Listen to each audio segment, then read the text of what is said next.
Yo everyone! It's your friendly neighborhood commenter Zen here. And welcome to Unmasked.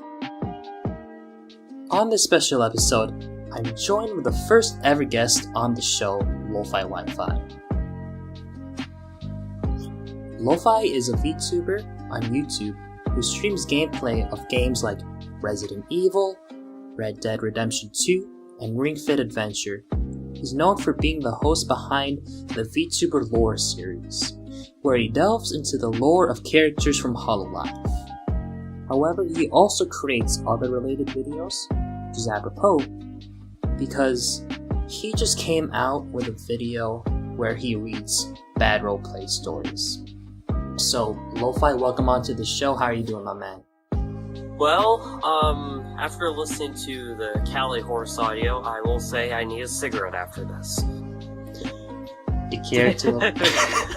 But other than that, I am doing pretty good. Well, while Zen was signing up and everything, I was occupying myself with certain audios. Yeah. And honestly, this is the first time that I've ever been using OBS. And I gotta say, it's not that fun. But at the same time, Lo-Fi and I, we're just not having the best time. But I'm glad that we're here. And just 3 days after Halloween, how did your Halloween go? Did you do anything special, or? I slept. I didn't really do much of anything, if I'm being honest, because I guess the way I do kind of celebrate Halloween is working my my seasonal job at a haunted house. Mm. So I mean, I guess that kind of counts, but it wasn't at Halloween. But I mean, I count it in my book. Yeah, I remember you talking about how you were do your whole Halloween shtick, and I think you do it with your dad, right? Yes. Yeah, that's honestly really cool, man. I've always wanted to work in a haunted house. I mean, I tried to apply during for this one store called Spirit Halloween, but unfortunately they only had managerial positions open. But talking about special occasions, congratulations on reaching 600 subscribers. Yeah! I did it! Yeah! Thank you. You've made nearly 100 videos on your channel, ranging from shorts, streams, and other content. So, besides the pleasantries, I think that we should get to the hard-hitting questions, and I've had this question on my mind for quite a long goddamn time. And I think you know what question this is gonna be, so I'm just gonna say it anyways, because I think a lot of people want to know too. So, when will I get my fucking paycheck? I've been on your streams, I've been your clipper, I've done so much shit. Getting on to the actual question that I wanted to get to. So, like I said, well actually I think that it should be corrected that, would you consider yourself a VTuber, or would you consider yourself a PNG tuber? At the moment, I am a PNG tuber, but I do plan on being a VTuber once I get a certain amount of subscribers and everything. Just as soon as I have myself out there a bit more, I do want to make a debut and have an actual VTuber model. Yeah, I'm gonna be with you on the way there. I really do hope that you get to 1,000 subscribers, because you're someone that I would really look up to, whether it's as a content creator or just an editor. So I really do hope that you get to that 1,000 subscriber mark. And who knows, maybe we can do another episode here on Unmasked when you do. Hey, So- I ain't going nowhere, so, you know. Yeah. So, you are a PNG tuber, but you're also like a part of this bigger world of the VTuber community. And I just gotta ask, how did you fall down this rabbit hole? How would I fall in the land of virgins? That was a good question. No, I'm kidding. So, how did I get into this VTuber rabbit hole, this whole VTuber thing? Well, that was a good question. Say probably like back in the day, like when VTubers were kind of like just a small thing. Like with, you know, you've seen like clips and like articles of like when Kazuna, is that her name? Kazuna AI? VTuber? Kizunai. But she was like fully Japan and everything, and people were like, "Oh man, this is so cool" and everything, because it's like it was like another weird version of like Hatsune Miku and shit. And I seen it here and there and everything, and I was kind of like, "Oh, that's cool." But I mean, I didn't really find it all like great or anything, because it really wasn't my thing back in the day. And so, you know, just seeing a bit of that, and also like years later. Then I started seeing like, I think the first thing that I seen of like VTubers after the Kazuna AI thing, was, Unagami Kuroni. I seen a bit like clips of her and everything, especially on YouTube and Twitter. It's like, of her playing like Doom or whatever, like other games, just making a bunch of weird noises and acting like a dog. I was like, oh, that's cute and everything. You know, that I kind of was into that for a bit, but I wasn't like really following like anybody at that moment, and not her either, because I was still kind of like about it. But then when I really started, like the first big major step of it was with I almost said VTuber. The YouTuber CDogVA, he made a video about Fiverr and everything, and it was the video about like doing VTuber models from this price point to that price point. His usual Fiverr videos that he had, and I saw that and I was like, oh, this is cool. And I didn't know what VTubers were really, and you know, he made a description about it and everything. And then, like, somewhere close at the end of the video, when he got all of his VTuber models and everything, he showed it to his Trash Taste podcast, and one of the guests was Calliope Mori. And I was like, oh, that's pretty cool. And I didn't watch her at the time, I only just seen her. I was like, okay, that's pretty cool and everything. And then, like, you know, I started watching, you know, I watch CDogVA, like, I watch his streams and everything. And then I saw he had a person there that he was collabing with, which was a VTuber that a lot of people know is Iron Mouse. And then I started getting into Iron Mouse and everything, because, you know, those two are, like, fucking amazing together.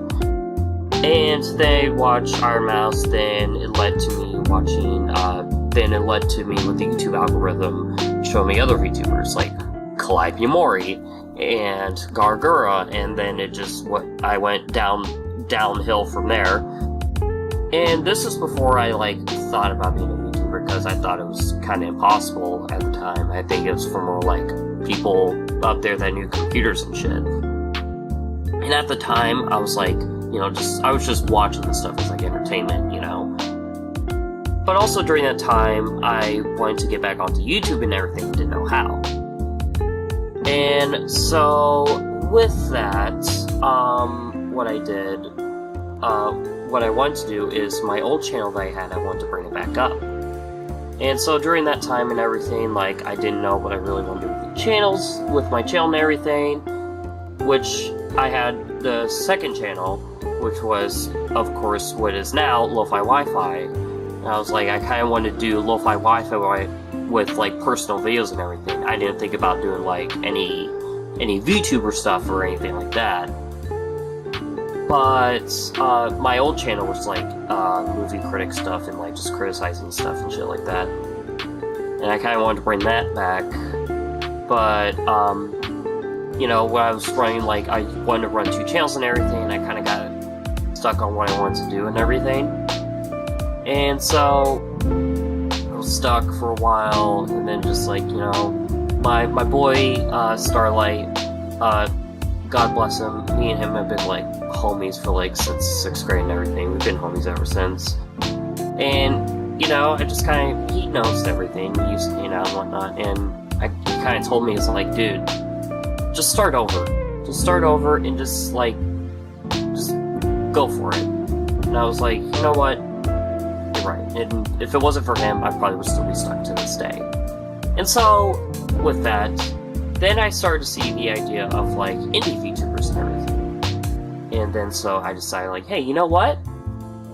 I could be a VTuber if I wanted to.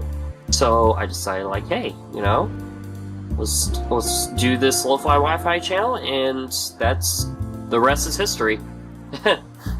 Yeah.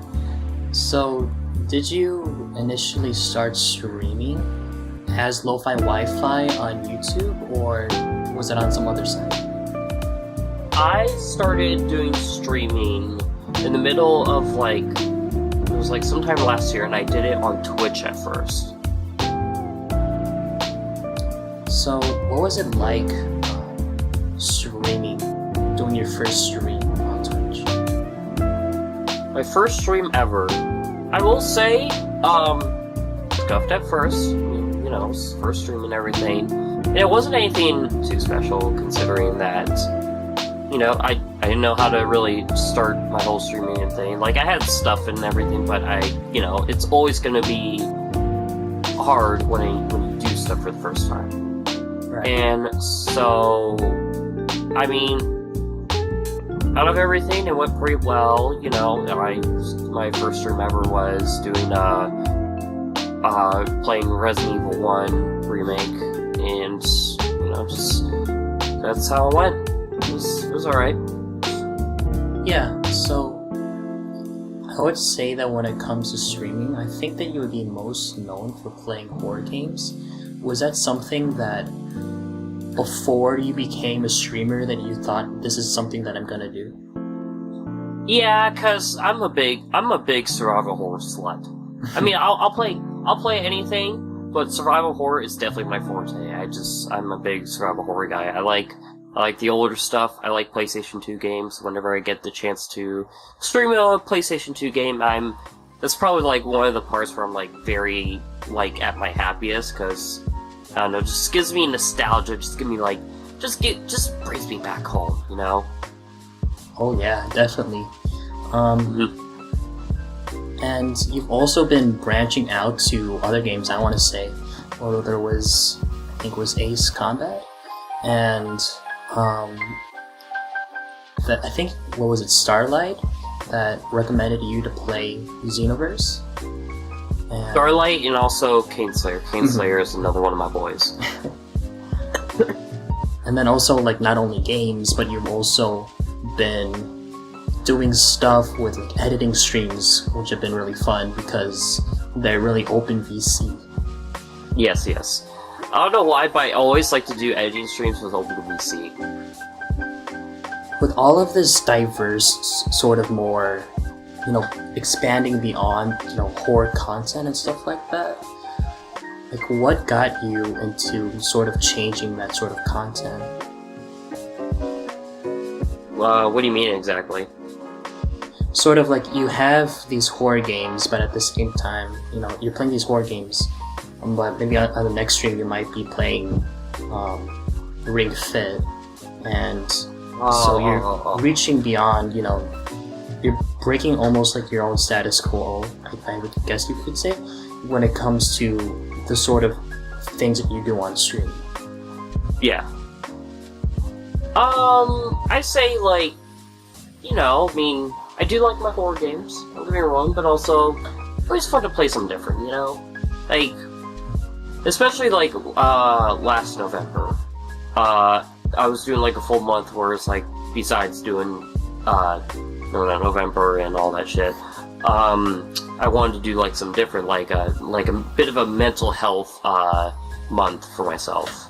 And so that's when I did fucking did the exercise month where I was playing Beat Saber and Ring Fit Adventure. That was kind of like the point where I was like, you know, let's do a little bit of different stuff here, you know what I mean? And I was gonna do that anyways, considering like I love horror games, but I don't want to play them all the time, you know? There's other games I do like to play and would like to stream, you know? Yeah. Moving on to the topic of editing, so you're someone, as I mentioned before, like you're someone that stream, like, you have a really interesting content that I haven't seen too much before from other people, where you're streaming your progress with your video projects that you make with Filmora 12, and stuff that would include like Calliope Mori video that you've been working on, and also with a couple of commissions that you do with your Fiverr gig. So I guess my first question along these lines would be, when did you begin learning how to edit, and what was that experience like? So, my journey with video editing and everything started off, I'm trying to think now, because I feel like I started really editing at the end of my second channel. Mm-hmm. I mean, I have used a video editor with my second channel, and I guess my first channel, but I don't really even count that. I don't really even count the first channel, because that was when I was like fucking like an embryo. That's like my first video ever on my first channel was like fucking, I was like 12 years old and I recorded it on an iPod. Yeah. Which I think I sent you that video, didn't I? I think you have. I fucking hate that video so much, but I'm not gonna get rid of it because it's a piece of my internet history. Mm-hmm. But yeah, I started editing even though I didn't know what the hell I was doing, like on my second channel, and I did like you know, like fade to black transitions and add music and shit. I know it's like very advanced editing, but it was something like I was trying to do at the time, like something hopefully I could do. And I use DaVinci Resolve, which is, I mean, it's not a bad video editor, but I never really learned how to do it. But then I heard about Filmora 9 back in the day, and I heard it was like affordable and also easy to use. I've seen people use it. I was like, you know what, I'm gonna try it out. And that's when I kind of really hit the video editing like goodness, you know what I mean? Yeah. And that's when I kind of like, and sadly it was at the end of my second channel, then with life and everything, yada yada, then I definitely got into it more when I started the Lo-Fi channel, and been like a lot more confident with my editing ever since. Yeah, and I've honestly got to say that even though I haven't always been, you know, with you since the beginning with your journey, I gotta say that by looking at the lore videos, because that's what initially got me interested into your channel, was when I watched that Gargura lore video essay. Mm-hmm. I thought, you know, I was really entranced, and I loved the editing and the amount of work that you put in. And what more, and what almost ultimately makes me come back for more, well, at least part of the reason why, is that you're someone that is willing and puts in the work to improve the work that you do with these lore videos. There's always something new, some editing tricks, some people that you contact that makes it a much more engaging way of storytelling. So Well, thank you. And is there anything that you can shed light on, even if it's just a crumb for us viewers, for the bread loaves, about this newest Cali lore video that you're working on? Okay,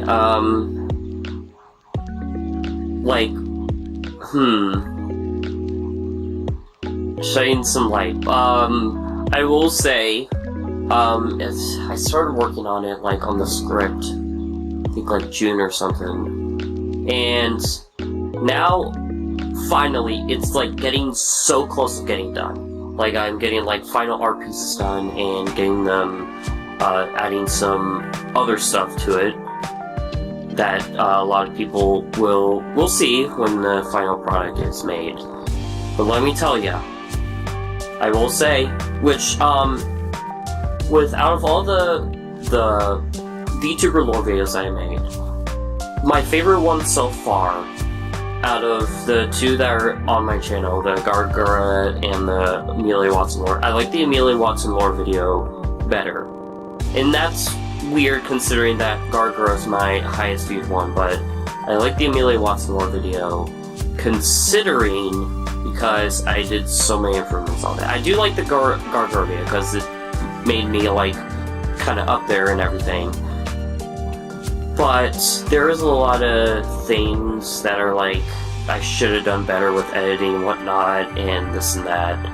And Amelia Watson is such a major improvement, and with the Cali video that is being made, like, the reason why it's taken so long to be made is because gonna be another major improvement to, like, the last Amelia Watson lore video. And Amelia Watson lore video is, like, my favorite one out of all the videos I made.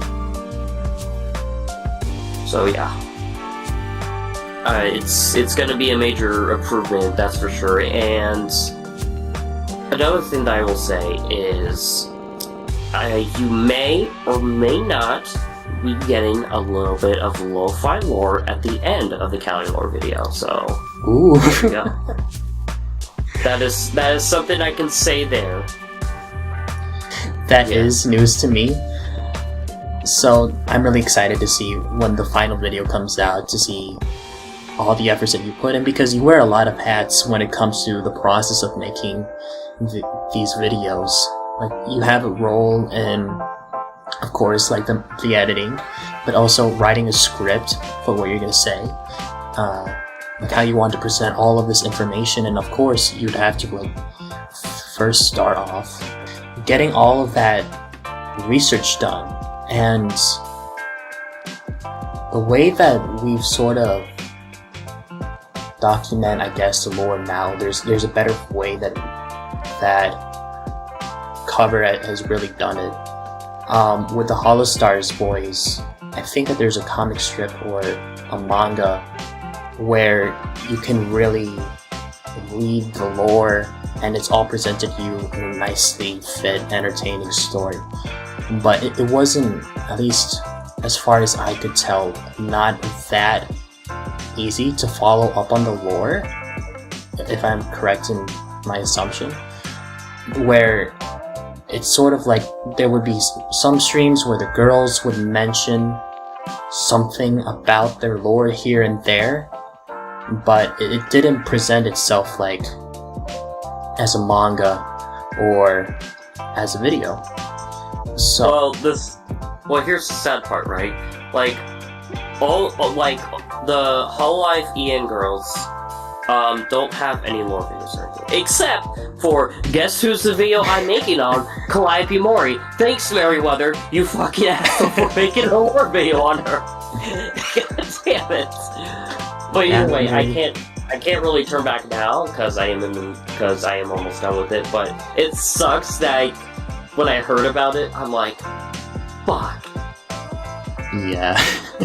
But I'm also happy, like, it's, you know, like, there's some light of their lore being presented in a video format, because Bishoujo and other VTubers, like, have, like, lore videos on them. And somehow, not really much on the Hollow Myth Girls. which is kind of weird. And that's kind of the reason why I started doing it, because, you know, there's certain VTubers that have, like, awesome lore and everything that's in the background, but not really made into a video format, and that's kind of the reason why I did it. So I'm happy that, like, you know, there's a lore video made of Callie, but also at the same time, I'm like, fuck you, Mary Tog, you shit lord. But also, awesome at the same time. I haven't seen the video yet, so... Neither. But, eventually, because I'm gonna, like, whenever my videos premiered and everything, I'm gonna be making an Aftermath stream, and, you know, just discuss, like, behind the scenes and everything with my video and whatnot, and might as well just react to the Merryweather Calliope lore video. Just to kind of see, like, the differences and everything and shit like that. Yeah, I mean, it's sort of like a situation where, like, really, why now? The first time ever of all times. Why now?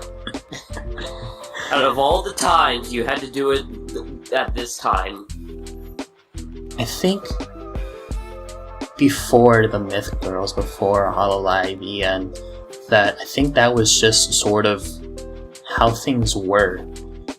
If there's anybody who's watching this and you can, I don't know, give a little bit of your expertise and say, like, oh no, it was the case that the Hololive girls did present their lore in a more organized manner, then please let me know. But as far as I know, yeah, it was something that, I mean, apart from the debut, of course, where they would sprinkle a little bit of lore into there, it wasn't like they gave this whole narrative. A part of me just wonders if the girls or whoever it is, they just make that sort of stuff on the spot, and that cover really doesn't go into depth of, like, really constructing this big narrative. Because I think what it is with the Hololive people is, like, I think they want it for more of, like, the community to expand on it as well. Yeah. So I think that's where that comes from, and then it's, like, kind of with the VTuber themselves to kind of, like, it's canon or whatever and stuff like that. And also, like, the community can, like, make their own canons and stuff like that. And to me, I think that's, like, definitely probably the best way to do lore and everything. Yeah. Because, you know, it includes everyone. Right. It's very inclusive, like you said, and it really opens its doors, because I think that if you did have, like, I don't know, a short story, like a 20-page sort of narrative explaining the background story of a branch of Hololive, or heck, for any VTuber, I dare say, or even at least like a branch of, like, a corporate agency. Because I think that with the Holostars community, that they have sort of what they call a Tempesona, and I don't know too much about it, but it's really like, if I were to make a guess, or if I were to give my best sort of, if you were to ask Zen what is a Tempesona, I think that it would be like, if you were to make a character that would fit into the world of Elysium, which is the character where all of the boys are in, and plus, you know, Kuni, if you were to make a character that fell into that realm, what sort of character would that be? And, you know, people tailor that persona, incorporating their own individual unique characteristics, as long as trying to see how they would fit in a narrative. And so you have this collective narrative, and I think that if Hololive did construct it firmly, you know, adding all of these fine details to it, I think that some fans would sort of stray away from it, because you still gotta consider, and I wouldn't say that it would be too off to say that from the future that you would still continue to see these sort of personas, like with the ones that you would see in Tempest. But if it falls too far from the narrative, that someone, you know, if a person's persona falls too far from the narrative, then it's something that they might be afraid of to really show off to other people, because they would be like, oh no, that's not canon at all. But honestly, you could look at the anime community, and there's tons of fanimations, there's tons of fan fictions that are really great. If I could mention this one person that I watched while I was in high school, his name is like Master Media, and he was someone that really did the best with the concept of this fictional battle between Saitama and Son Goku, because One Punch Man was in reaching like almost like the height of its popularity. People were like, oh, Saitama's really strong, but can he fight Goku? So that's where he sort of that's where Mastar decided to say, okay, let's make a series based off of this. Let's put some, creative writing onto it. Let's put some let's put some animation behind it, and let's make a story that people are going to be invested in. And it's not, part of the lore. There's parts of his series where, plus including like Anime War, which is like, you have like Luffy, you've got Ichigo, you got all of these shonen characters all apart and teaming up to fight these huge, strong, powerful gods, these evil gods. And he made it look fun to play with the narrative with One Punch Man, because he had this berserker mode idea where Saitama would really just get freaking pissed off and full adrenaline rushing, and would, full angry gamer screamer Xbox kid mode, and then absolutely just hammer on these strong as hell villains. And it's not something that I think was included, especially with how One Punch Man panned out. The fact that he was able to make a mold like that for Saitama, and plus, what was it, Super Saiyan White, before Ultra Instinct and all of that, like having this super powerful transformation is something that really made us fans excited as hell, and we wanted to see the next episode. So it's like, there's a part of people, or some people, where they would try, like I said, they would be a little bit too shy to go against the grain, to go against, the common path.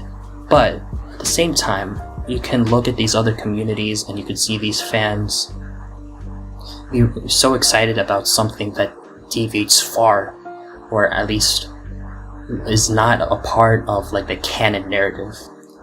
So yeah, that's just my thoughts on that. I like that a lot. We've got some questions from YouTube, because originally wanted to create a Q&A video, but you opted to join me on the Unmasked podcast so that we could do this interview. That is right. So, CTS1 from YouTube, don't know that guy, don't know him at all. Oh yeah, well, yeah, I know you don't know him, not at all, not your best friend or anything. So the first question that CTS asks is Zen sus? No. You know what? That is a good question. No. The answer is yes, and I'll tell you why. No, Zen, shh. Be quiet, baby, okay? What? Look, I will. Here's evidence of Zen being sus. All right. So, in his last podcast episode, the Poster Boy Degeneracy, I'm not the boy with degeneracy here. It's him. Because here's the thing, right? If you've seen that episode, which I love that episode, by the way. It was a clip of me. It was November, so no, not November. Zen was being Mr. Say-So here. And, while in the middle of the stream, I saw that. I was like, nah. And so, what I did was, in my stream, I showed pictures of Neander's, feet and everything in the stream. There were pictures of Neander's feet, like, two in the corner and one in the other corner. And during that, Zen was feeling quite uncomfortable and everything, and he was like, "I'll be right back." And so, which means that Zen was no longer Say-So that night. He failed No Not November, and he was back to being Zen. All right, I did it. He's been beat, and he is sus. So, yeah, there's your answer, CTS. I was trying so hard to be Say-So, Lo-Fi. I thought, you know, because I might have been a little bit, let's say so, here, there, just a little bit. But I thought, you know, I would come onto this stream, you know, after I've wreaked havoc in Fauna's free chat and the Tempest Boys' free chat. I would thought, you know, I'm gonna come along and say, you know, hey, Lo-Fi, let's just have fun. But yeah, that's when you decided to test me. In frickin' November, was it? Oh, another fun fact. Oh, boy. So, if people don't know, I have a girlfriend. Her name's Comic, and she joins in my streams. And that stream was the first stream she's ever seen of me. And this is before we started dating and everything. We were just friends back then. So, now, I'm just saying, like, maybe don't do the things that I do, but, I mean, if I can get a girlfriend, considering the stuff I've done, you can too. So, you got this, Jim. For whoever's watching this. Yeah. And it was one heck of a crazy time. I wish I could go back to that era. Just because we were all sort of becoming familiar with each other. Like, I was starting to get to know Comic. And, I mean, we were, I think, friends for a couple months or so. And, yeah. Oh boy, it was really an insane time to be alive. But is Zen sus now is the question, Lo-Fi. That's the question you gotta think about. Because yes, still are. It hasn't fucking changed then. Alright. You expect it to change? No. Bro, it was a long time ago. The whole Neander's feet, like you said, that was, oh my gosh, like almost a year ago. There's more than Neander's feet. Alright, don't play sweet little puppy, alright? I'm not, I'm just saying, because there was a moment where we were chilling out in your Discord server, and I'm gonna add a link to that Discord server down below, so you can become a part of these crazy stories if you want.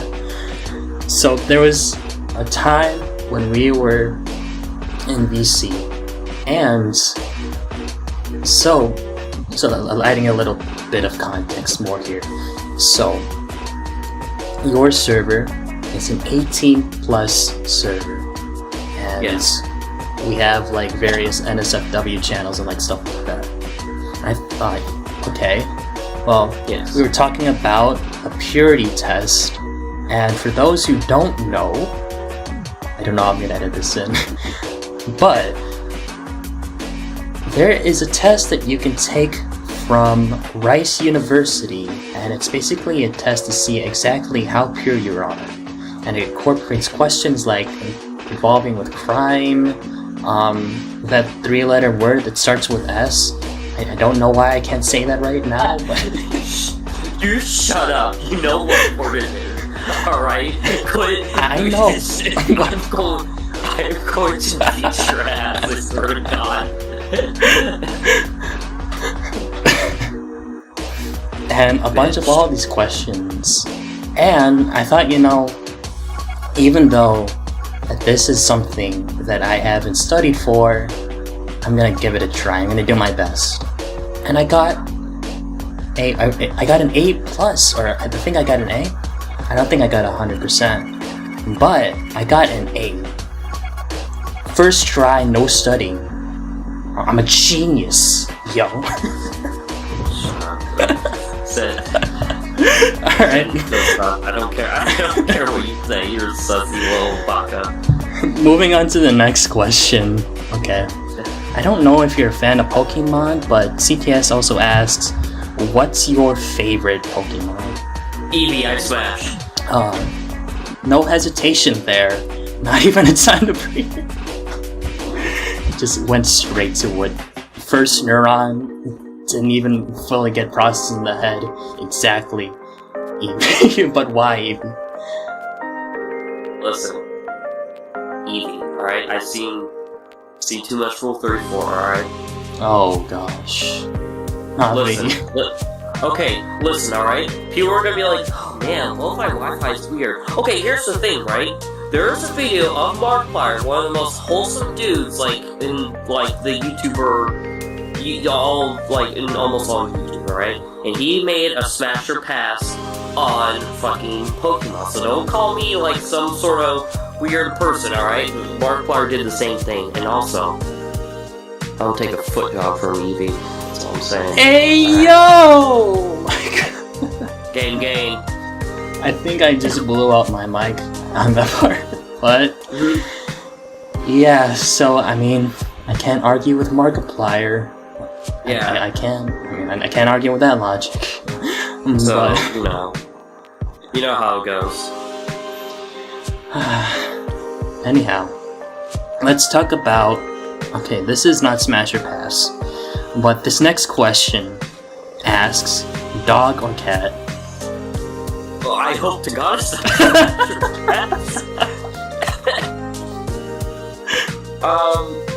But I mean, I like both, dude. I've had both, and I love cats and dogs, bro.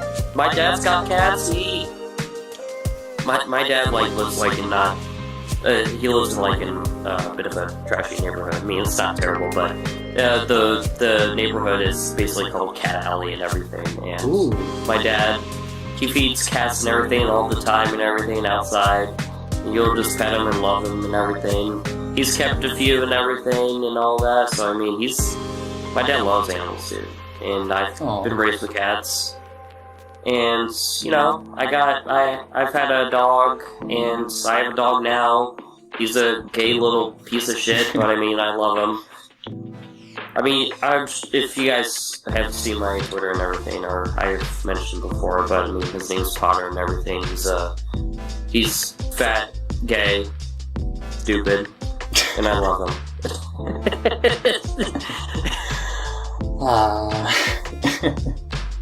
I don't know why, but I love to make fun of cute and fat things. And my dog is just a perfect prime example of it. It's just the perfect fusion of fluffiness. Yes. Alright. Okay, a little bit of an interesting one now with this next question. Dolphin or whale? It's a weird. This is a weird question, but whale, dude. Well, I know there's whales that are a bit mean, but I mean, there's some whales out there that are pretty wholesome and pretty chill, like them big ass ones, like the big ones that go. Yeah. They sound depressed. They say, hey, that's me for real. So, I go with whales. Dolphins they may look cute, but they're mean and crazy bitches. I gotta say that it's really interesting to say that we're in a time of being alive in the same sort of time period where blue whales exist, where we have the biggest mammal ever. I think even considering prehistoric animals and dinosaurs and all of that stuff, that the blue whale is like the biggest animal ever on the earth. And That is pretty dope. we've been able to, make contact with them. There's videos out there about them. There's research about them. So it's really cool to say that I'm on the same planet as something that is several dozens and dozens of times larger than we ever are. Like, comparing that to a freaking school bus and to other large animals, just huge ass creature. It's a big boy. It's a biggie. But I gotta say that I would have to agree with you on this one, where I would prefer a whale. There's been some whales that I'm kind of afraid of, and I think that if anybody's afraid of going into the ocean, that maybe it's because of creatures like these, like the killer orca or the killer whale. Yeah. And it's also because there only a little bit of the ocean has been discovered of what creatures there are. Oh yeah. There's probably some crazy ass shit down there that we don't even know, and I don't want to fucking know. So that's probably why, me for example, I'm not just scared of sharks and being attacked by whales and shit. I'm in drowning. I'm also scared of whatever the fuck is down there, bro. No thanks. I ain't going in that ocean. Oh hell yeah. It's amazing that how those creatures can really evolve in a way where they can survive under those sort of pressures. And even the size of comparing to the lowest points of the Mariana Trench, there's things where we consider huge on land that fails in comparison to that. And let me give sort of an example. So, I think everyone knows the story of the Titanic, Leonardo DiCaprio, and, this whole love story. That's the movie. Well, yeah. You mean the real life? But the actual Titanic that I'm saying here, just to say that, if anybody... I'm not saying that's a real story. I'm not that... I did not watch Titanic and be like, oh my god, this is a real story. Well, partly it is, but I'm sure there's a love story in the real life event. I don't know. I wasn't there. Maybe. But what I'm trying to say is, the Titanic sank, hit an iceberg at a certain angle, and it had all of those. I think it was 5 compartments where that sort of got flooded by water, and then it wasn't designed to carry more than 5 to be flooded, so it sank. As we all know. Yeah. And it sank in, I think, the North Atlantic Ridge, and it's from the very area where the Titanic is today. Compared from that area to the surface, it's greater than Mount Everest. For real. It's greater than the Mount Everest, and it surprised me because it was a place where I went to a place in Canada.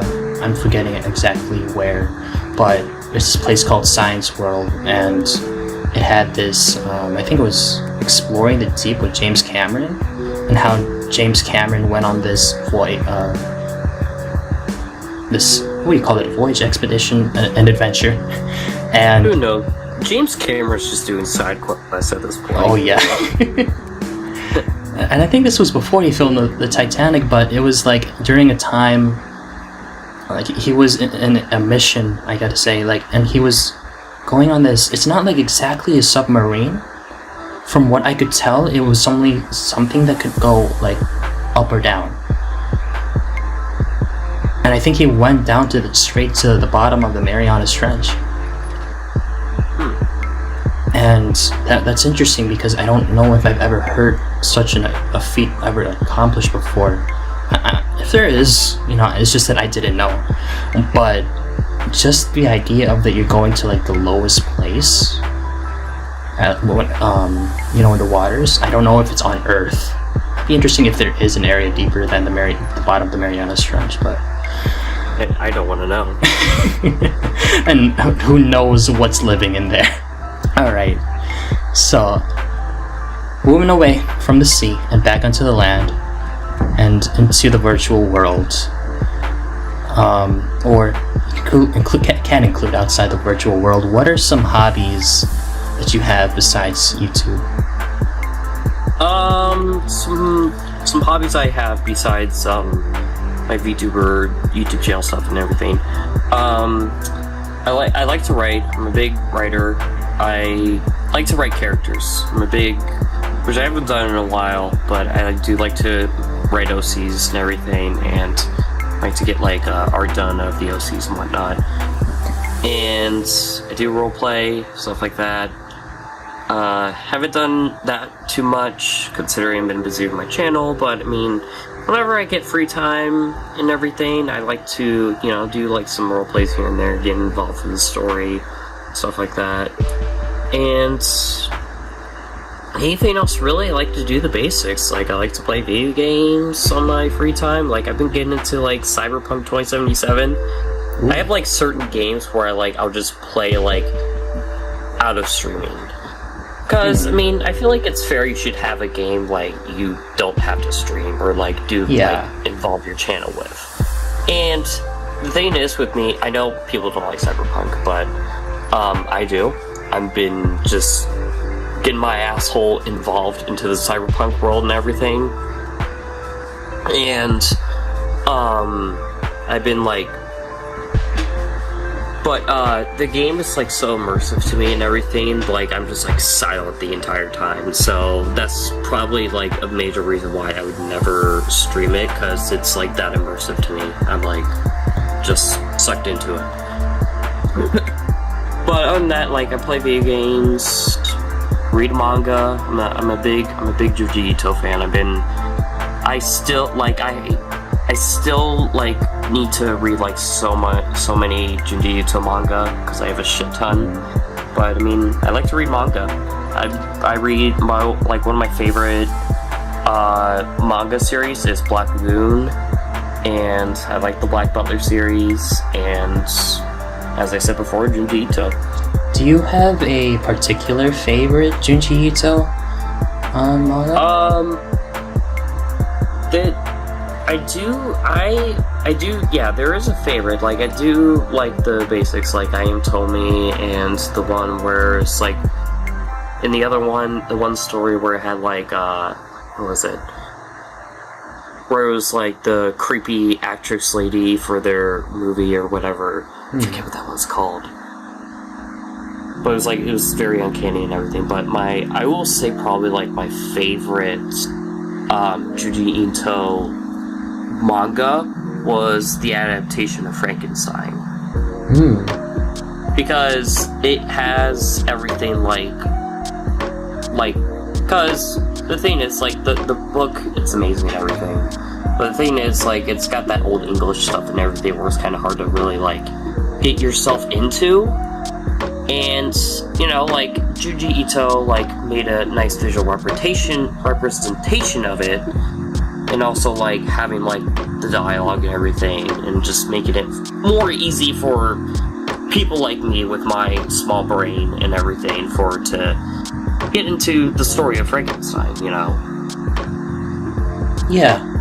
It's just, like, in, his drawings and everything, they're just, like, they're beautiful, gorgeous. Oh, yeah. He's someone that spends so much time and expresses so much creativity on just one panel, and that's something that I love about his work. And it's really something that adds to that fear factor, where even though that it's something that you just read, and it's not like a video game or like a movie where you can have like that jump scare, it's something where it can make you afraid to turn to the next page. And definitely, I think the only and I'm a bit uncultured, the only Junji Ito work that I've ever read was Uzumaki, and oh my gosh. Oh, Uzumaki, there you go. What I love about Junji Ito is that he's able to tap into an area of fear that I never knew existed. that he was able to turn something as simple and something that I wouldn't give too much thought about, the shape of a spiral, and turn that into a ear-ringing, nerve-tingling, really have the hairs on my arms stand up.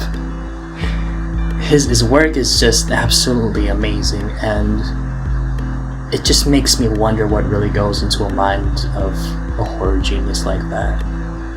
Something I really love about Junji Ito is, like, you know, all this stuff is like, you know, existentialism and a bunch of crazy shit like you don't want to think about with a lot of his work, but then it's like you see him IRL, he's like the biggest sweetheart ever. I love seeing people like that. Yeah. Cause I like people like that where it's like they're a bunch of like they make like a bunch of creepy stuff and everything, and like, you know, that stuff that's like considered disturbing, or like just like heavy metal artists like Rob Zombie, like dude, like, which I don't know if there's like any big Rob Zombie fans. I'm big on his old stuff and his movies and everything, but it's like he's such a like cool dude, like just like the friendliest guy ever, and you know, like, and in his work and everything is just like so fucked up, but here he is like, oh, you know, yada yada. It's really interesting, you know, how like you said, it's Junji Ito's like a sweetheart, and you have like all of these artists who are able to express like so much of this creative, cryptic, morbid imagery and music and whatever art it could be.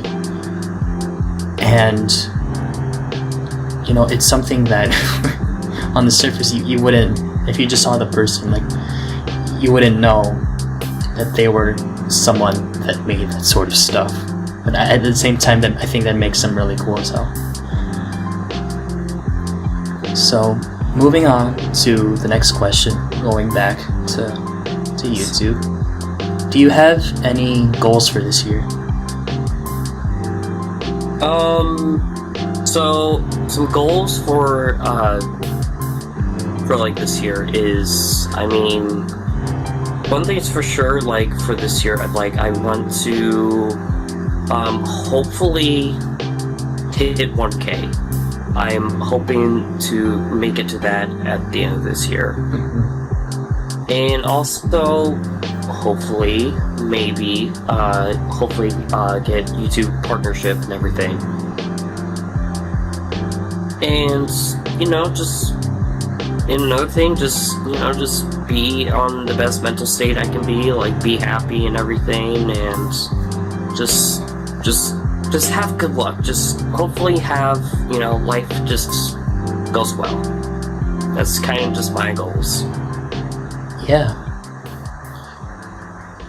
I gotta say that I think statistically, when you hit that 1,000 subscriber mark and you get that YouTube partnership, that you're really well above like the 50th percent quartile. I want to say almost as like near 75 or even more, where there's just, I wonder exactly how many YouTubers there are,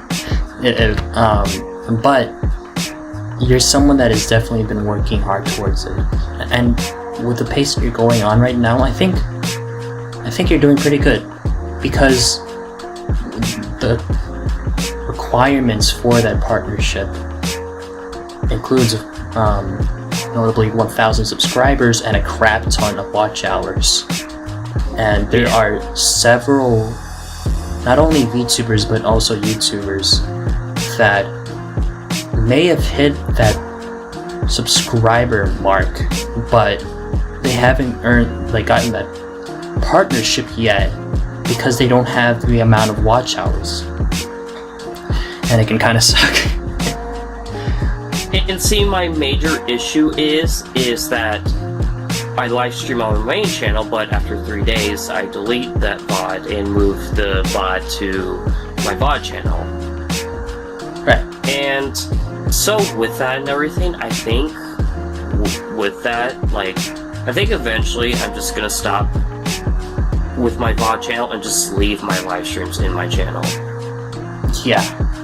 I think that's what I should do in order to like have more watch time and everything. I don't know, that's something for future me to take care of.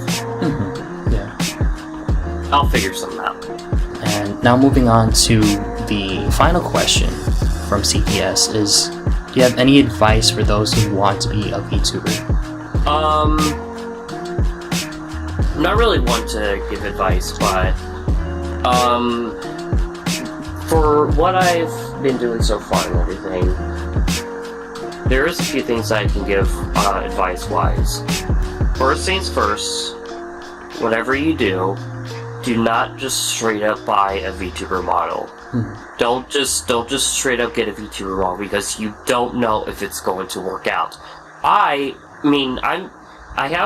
It's been going well for my channel, but I don't really know if this will work out. Like, I don't know what happens in the future. I do hope so far it's been working out for me and everything, but however, you never know in the future, and you're better off to just take your time and start off with the PNG tuber thing. You know, I mean, it costs a bit of money, but also, you can also go to Pit Crew and get one done for free. So there's that too. But I always say just start off being a PNG tuber, and then, like, you know, once you find your niche and everything, and once it starts working out for you, then obviously, you know, start looking for a VTuber model and just kind of work your way up there. Another thing is patience. Patience is key. And not only just for stuff you're working on, but for yourself. Because this whole Cali video thing I've been wanting to get done for such a, I want to get it done so quickly now. It's been so long, but also, like, I need to take my time on it because I want this video to be made perfectly for my sake. I want to make it good for the people that are watching and everything. So just time. And another thing I will say is, if you are doing editing or anything like that, or just any type of content creation, you don't have to go full on, like, if you don't get, like, a lot done, like, on a video or whatever when you're editing, if you're editing and whatnot, I mean, don't feel bad if you don't do enough. Like, take your time on it. A little, like, if you just work on just a little bit on, like, the video, like, just, like, a tiny bit, that's progress. And just remember that. Just a little bit, it goes a long way. Well said. Yeah. And trying to think what else. Just, I don't know, just be a good person. Don't be an asshole. I feel like that should be a thing that everyone should know, but there are certain people out there that don't follow that rule. Yeah.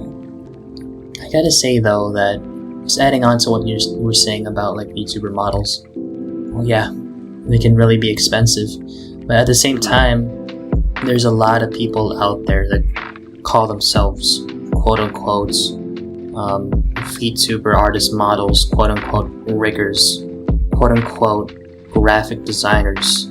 Oh, Twitter. The bots. Yeah. The bots.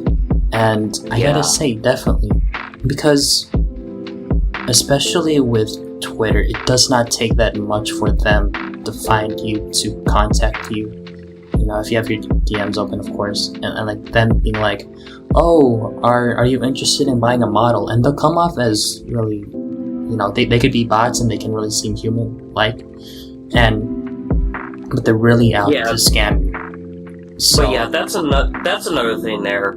If I were you, if you're gonna VTuber model, go on Fiverr. There is VTuber models and everything.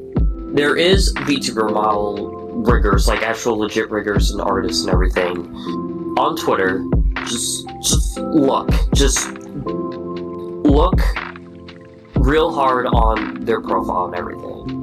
Fiverr is more legit because it's actual services, there's reviews and everything, and then there's like there's a lot more to it and everything. So I will say, my advice, go on Fiverr.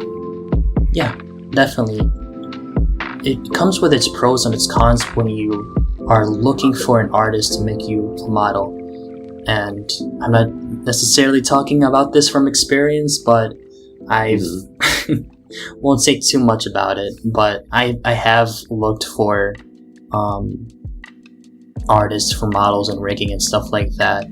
And it's definitely the case of what Lo-Fi said, that there can be people who are going to be out there who are not going to be acting out of your best interests. At the same time, there could be people who will. And so you really got to look for those signs, and you got to look for people that you trust, like in the VTuber community. You know, if you can talk to an indie VTuber, or if you can talk with someone in the community that says, yeah, this is someone that, you know, someone that you trust, that this is someone that they trust, and will help you get the right prices, because it's like I said, I think I've said this before, but it's like they might offer you a really low price and make it tempting. No. Yeah. But you really don't know what they're gonna give, because they haven't actually shown what they could do, because they steal off of other people's content. And like with Fiverr, I would say that, yeah, it's a more legitimate site, but at the same time, you never know. Right, and like Lo-Fi said, you really gotta dig into like their profile and see, are they actually legitimate? Do you have someone else besides the seller that can give you a good review? So yeah. And I really appreciated what you said about like taking it slow, because for me, as I'm starting off this journey with Unmasked, I gotta say that there have been times where I was like, especially with the last episode, and I really apologize to all of my viewers about that I did not give it my best, because I was just trying to rush it out. And it was an episode where I could have done a lot more and it could have had a greater product, but I was like, I want to try to stick to this 1 to 2 week rule.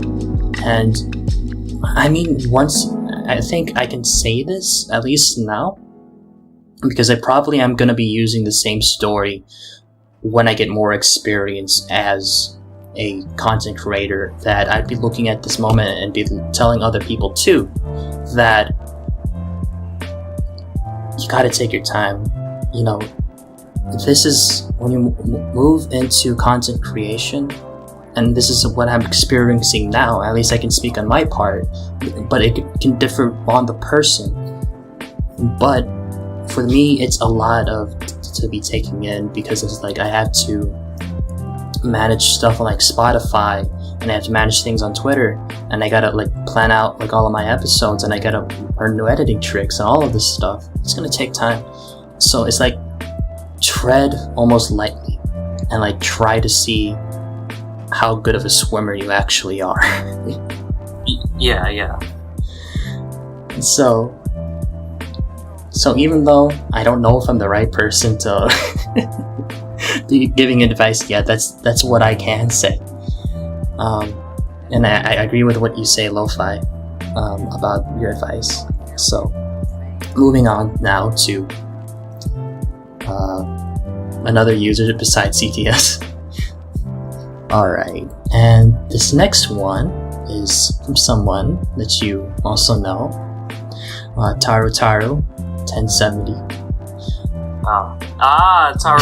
Taru.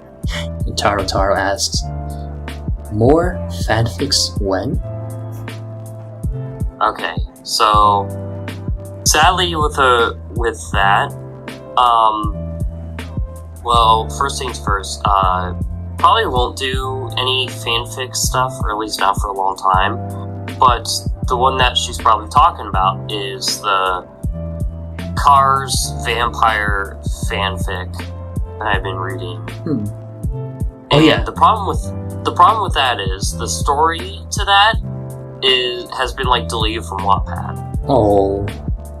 So even if I wanted to make another video of that, I can't, because it's gone. Well, with the work that you've done, I think that the series on itself is, it's pretty good. really gotta be interested in on how it ended, but I guess it's now just a part of, I guess, lost internet history. It's lost media, I guess. Like a candle in the wind. Alright, moving on to this piece of shit user in the Breadloaf family. His name is Zen. Oh, I heard he's an asshole. Yeah, like Fuck that guy. everybody blames Zen, rightfully so, for everything. Yeah. Like, oh, I stubbed my toe. Oh my gosh, damn it, Zen. Or what was it? Oh my gosh, there's a fire. It's Zen's fault. Zen's fault. Sir. Damn it, a bird. Damn it, a bird shit on my head. Zen's fault. Sir, the stocks are plummeting.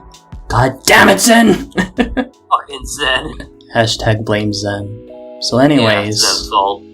this scum of the earth, the bottom of my shoe, is asking, would you ever make a lore video on a graduated VTuber? Ooh.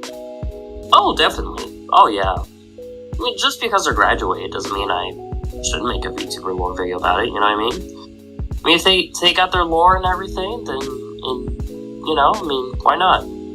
I definitely want to, because after I finish Hollow Myth, I'm going to go to Hollow Council, and I know one of the girls on Hollow Council graduated. I forget what her name was. Is it Sana or something? Yeah. Yeah, her. She didn't really, I didn't really watch much of her, but she did graduate, which is kind of sad. Yeah, when I got into Council and Myth, I really wanted to watch as much of the girls as possible. And I was really curious because, you know, I subscribed to Sana, but she was someone that didn't stream it much.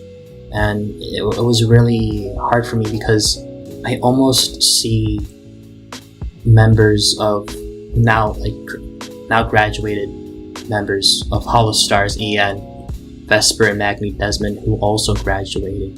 And it's like, I think it's more so with Vesper that I haven't watched his content that much either. So it's really something where it's like, it's hard. And I think a lot of people can relate to this. That you follow a shiz ton of VTubers, but you don't have the time for all of them.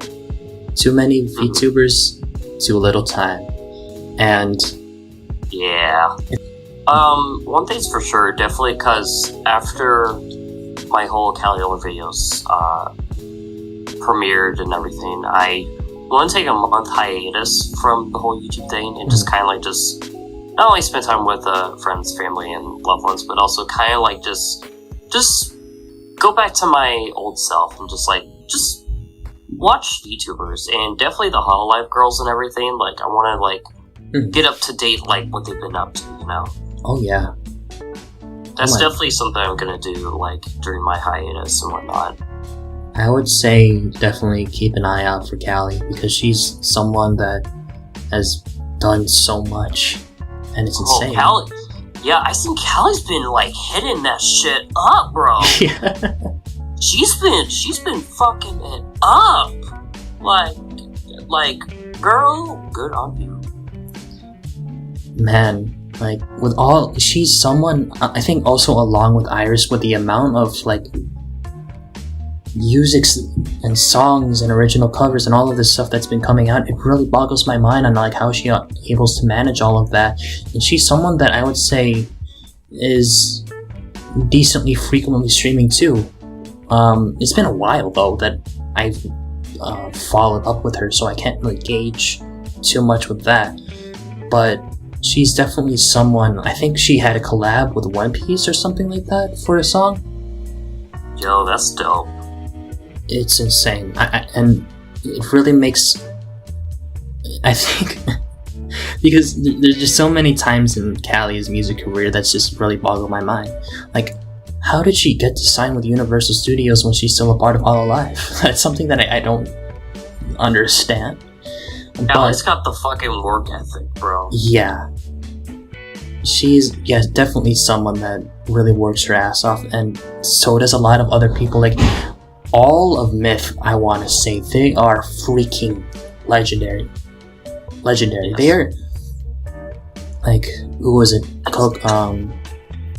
Coco Sensei, like, who started to learn more English so that she could reach out to her English speakers, and that really led to the genesis of Hololive English. And just like the Holostars and the girls, it was really a question of, would this be successful? Oh my gosh, if you could tell the people in that community that these uprising stars, that this freaking I don't know how tall girl is, this 2 foot tall shark, this psychotic detective, this rapper, underground Japanese reaper, this this mommy phoenix, this creative as hell keep going. artist, the one that needs a human toilet, no! So yeah, sorry for that little mishap, viewers, but yeah, definitely, we were talking about, graduated, and like, VTubers, and like Hololive, and nothing that would tarnish my say-so name. Because I am say-so, isn't that right, Lo-Fi? No. Anyways, next question. How important is a VTuber's lore? To me, which I'm big on the lore stuff. I mean, I just find this stuff interesting, especially when it's like not really shown all that much, because then it's like your own little rabbit hole to get into. But I will have to say, like, how deep, I will say, like, is VTuber lore important? It's not, like, in the casual sense, because at the end of the day, you're more just there, like, if, you know, you want to watch the VTuber, like, play a game or do whatever and have a fun time and have a good laugh. But if you're like me, who's insane, you see the character and model like the person has and everything, and you're like, that's a cool ass looking character. Like that character, besides like the person playing that role, I mean, it has like some sort of story behind it, and you want to search that story, and you know, and if there is stuff about them, like either by the community or just like by whatever, like maybe stuff that they made of their lore or stuff from the corp or whatever, you want to, like, I want to go deep into that because, you know, that model's fucking cool. And so it's important, but it's not at the same time, because me, who's like into lore and everything, there's a selected few amount of people out there that are into it. I mean, there's a community, but it's not as big as it is for like just the basic sense of you want to watch a VTuber because they're a cute anime girl and you just, you know, you want to see them, you want to see some fun and crazy shit, you know? Yeah. But how deep should VTuber lore be? It can be as deep as the person wants it to be. To me. Yeah. I can definitely say that there are facets of lore that people don't think is too closely related, but I think that it really that common things that are cultural components that are part of, you know, a community for a VTuber, you know, and a part of those sub communities are things that I think people would consider to be, in a sense, important. An example of this would be mascots. I think I remember watching a video essay talking about how VTubers and their engagement with the community. So it's really interesting. So when you compare some streamers to VTubers, some regular streamers to flesh tubers, would it's what they call them. But the way that they refer to their audience as being like chat, you know, like with XQC for example, it's like chat. Oh my god, that is crazy, chat. I can't believe it. I think Tyler One also did that, and like a couple other people. But when you look at people, I don't know if there's an exception to this, but I think for a lot of people in the VTuber community, there's some recognizable fan unified identity that people can be a part of once, you know, they hit that subscribe button or what. The Takodachis, the Chum Buddies, the Aristocrats. There's, you know, I'm using HoloLive as just an example because, well, I think more of your content, well, we were talking about the whole HoloLive YouTuber series, but when it comes to things like that, it's like you can make them really marketable, that it can give way to inspiration for things like merch, which I think gets more popularity than lore itself. But it's like, for example, taking the Takodachi, and this is what the person who made that video essay was talking about. So it's like Takodachi is one of the most recognizable fan bases in HoloLive, and you have, they're in such a shape, and they sort of reflect the personalities of the audience themselves. And they were also going into part of like how you have these sort of like vivid and these really playful and plushy and kawaii or cute. I can't believe I just said kawaii. You have those like certain mascots, but like I think they were trying to talk about was like how the Takodachis actually reflect, I guess, the sort of vibe that you can get from being the actual Takodachis when you're in the chat. And along with that, like how I was talking about merch, you the shape of a Takodachi, and I think that, you know, there's other examples like Magmites and Coltair Slimes from the Holostars EN, but they're shaped in such a way where you can use them for making a lot of merch, for like hats, or I think even hoodies and other stuff like that. So you can turn what can originally derive from lore being a mascot, being a character, and you can turn that mascot into not only something that, you know, that builds on your brand essentially. So you can definitely say that lore has its impacts on the VTuber community in some way or form, whether you know the actual lore or not. And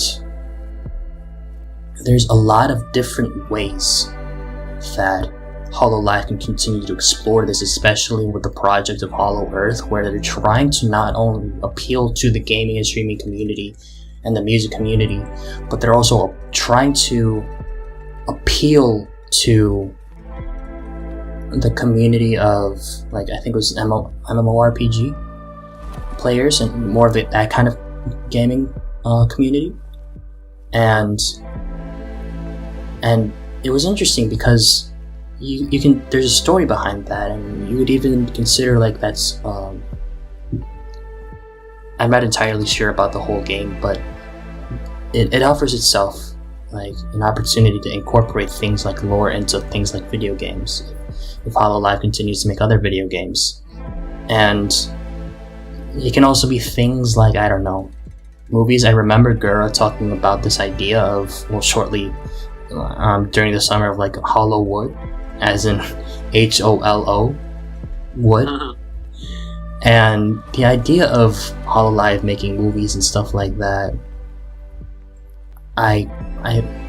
it's interesting because there's a lot of things, or there's some things that I gotta say that here in America, we would see as possibly a liking to VTubers in a way where if you didn't know that it was a part of this sub-idol culture, I guess you can say, or this part of this gaming community, that it would be, I guess, more appealable to a larger audience in the sense that you have these animated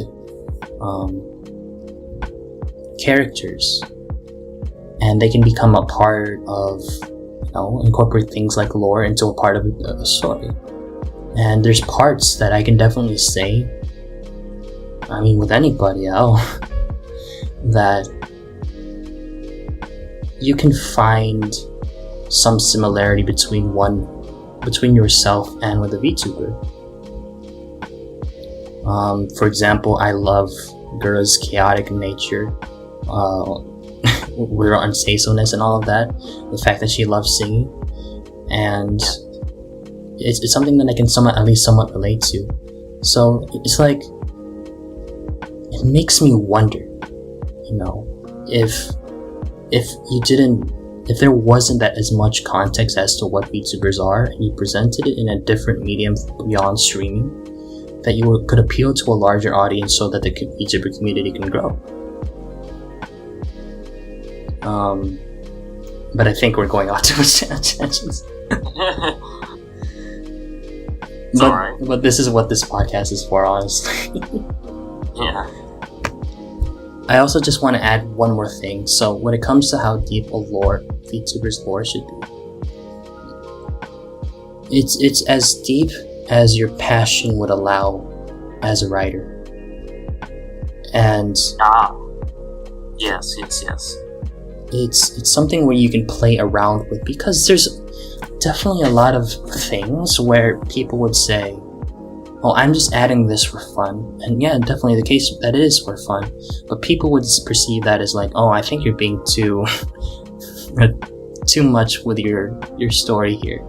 Like the concept of conlangs, constructive languages, or fictional languages. Like, I don't know, like if you were to make if there's like a language from Star Wars or Star Trek or what have you, and you want to incorporate that, because there's been, I guess, a couple instances. It's pretty rare, but adding things like that, or I don't know, like some system of government.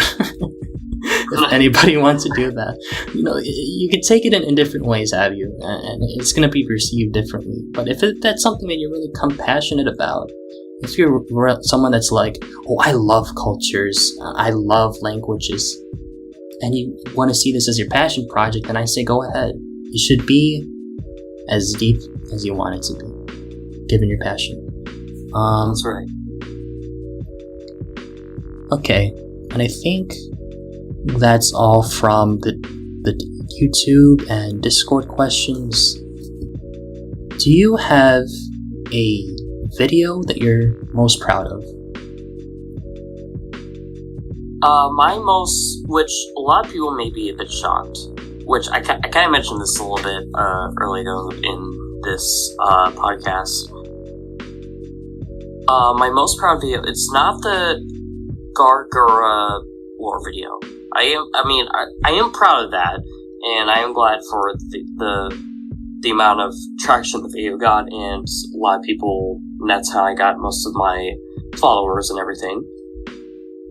But I will say the proudest one, I would say, is definitely my Amelia Watson lore video. And the reason is because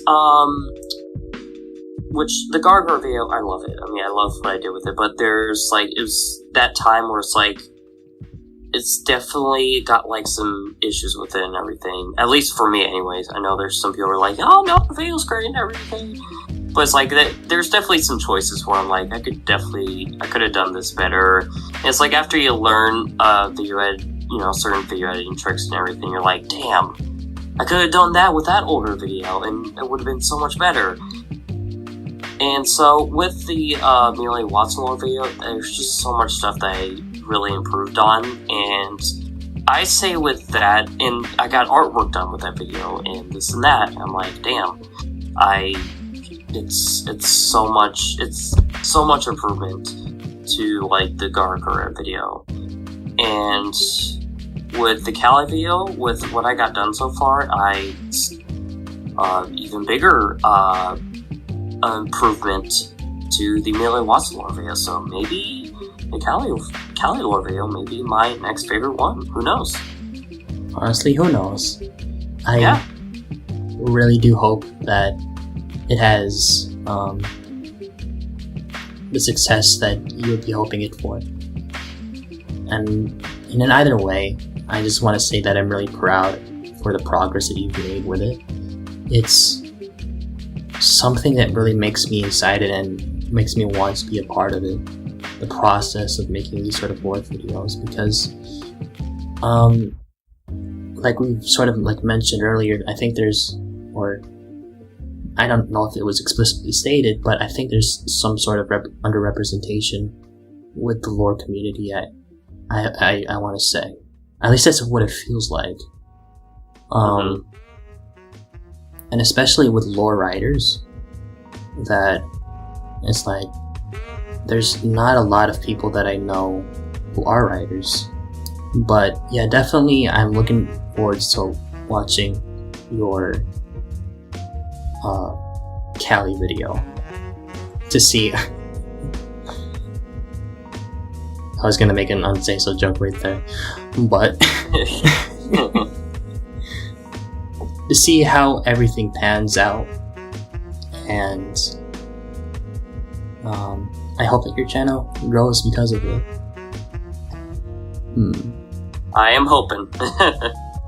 Alright, well, I think we can be moving on to our last question now. So, you should be appreciating every single step along the way, and I think you do. And with this 600 milestone that you've made, I'm really proud of you. And we've talked about what could happen, sort of like when you hit 1,000 subscribers, but are there certain sort of things that you want to do to like celebrate, or things you'd be looking forward to that I think we haven't talked about yet when it comes to hitting that 000? When I hit 1K, specifically when I do like get to YouTube partner, what I plan on doing is I want to get a tattoo. Ooh. That's definitely a thing I want to do. As kind of like, as soon as I get YouTube partner and it's like things start to, move with the YouTube partner thing, I want to get a tattoo on my left hand as kind of like a way to like, I don't know what design I'm gonna get yet, but it's like a way to like sign myself saying like, hey, this is going, and we are officially on the long run. Oh. And I guess like with like stream-wise or whatever, I mean like probably some drunk karaoke. Ooh. Or hell, maybe a little bit of that Mary Jane, you know what I'm saying? It's a celebration, bro. It's New Year's all over again. Gator-driven pussy bitch. Oh my god. Oh man. I can't wait to see what we do or what you do for Christmas and New Year. If anything. I guess like I'm gonna like start working on my actual official debut. That's the goal. There is to make an actual debut and have a VTuber model and go on full on VTuber. So I just gotta say, looking back at all we've talked about, of our passions, of our interests, of all of these interesting things, we really talked about a lot in this episode. I think this is one of my favorite episodes that I've ever made, and it's no, I'm not that special. Come on. And like I said, this is the first time that I've ever having a guest onto the show, and I'm glad to sit with you. No. And whatever lies ahead, for whatever happens to your channel or mine, I just, wish to continue to support you, and, I hope that we continue to be friends and that we will take on whatever challenge comes next. This episode, this podcast episode was really fun to make. It had its challenges, definitely. But I gotta say that in the end, it was all worth it. So, alright, Zen, when's the marriage? When are we getting married? Didn't you say you have a girlfriend? It's messing with you. Alright, so we are moving on to, I think, the last section, which is just talking about shoutouts. So, we've mentioned several before, but just to remind the viewers, and if you are a viewer who made it towards the end, God bless you, man. God, or woman, or whatever is your gender. God bless you. God bless you. Yeah. Yes. And I would like to say that if you would like to be part of the Bread Loaf family, and you're above the age of 18, you should join the Discord server that Lo-Fi has. It's definitely, it's a relatively new server, I want to say. I think it opened in August, and you've also got a fiber gig. We talked about editing and your journey of editing, and if you want to check out Lo-Fi's fiber gig, and if you're in need for an experienced and really skilled editor, I really recommend checking it out. And who knows, if you want, Lo-Fi could stream that commission. And of course, last but not least, your YouTube channel, Lo-Fi Wi-Fi, a place where you can get all of those crazy videos, whether it be the upcoming Cali lore video, which will comment when it gets here. I'm not entirely sure when it'll be finished, but very, very soon. Mm-hmm. That is for sure. Along with the other lore videos of both indie VTubers on his YouTube shorts, as well as with corporal VTubers talking about Hololive. There's those fanfic videos that we mentioned also. There's those, you can check out his VOD channel, if you go on to his YouTube page and you go to channels, you can get a link to there. And I got some timestamps and some of the streams if you want to check out the highlights for that. And of course, I said last but not least, but this is the last but not least, your Twitter page, where you can chat with Lo-Fi. You can tweet at Lo-Fi, at Lo-Fi Wi-Fi, and if you've got any other questions that you want to send Lo-Fi, I think you can definitely do so. Yes. And so, is there anything else that I'm missing, Lo-Fi, that for anyone or anything that you want to make a shout out to? I just want to shout out to most definitely my boy Starlight. Because if it wasn't for him, who knows where I would have been. That is for sure.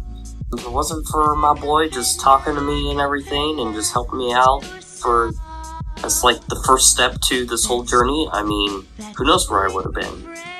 And also, definitely a shout to my amazing girlfriend, Comic. Because if it wasn't for her, cause she's been through times where I've been kind of not at the greatest state of mind, and during the time where I got fired from my main job, and everything, and she was there for me for, the whole time, and she's been through my hardships, and also to Zen too, who's been through my hardships as well. Just want to thank everyone that's been there for me when I was down, and here for me now, and I'm proud to have everyone that's in my life right now. And I'm glad that you're a part of my life, Lo-Fi. So, on that note, once again, when's the wedding? Okay, so with all of this, I say adieu. I am. Wait a minute, that's not my outro. So, I am your friendly neighborhood podcaster, Sen, and give your outro, Lo-Fi. Well, as I say to my usual bread loaves, always keep on vibing. Bye, everyone. Bye.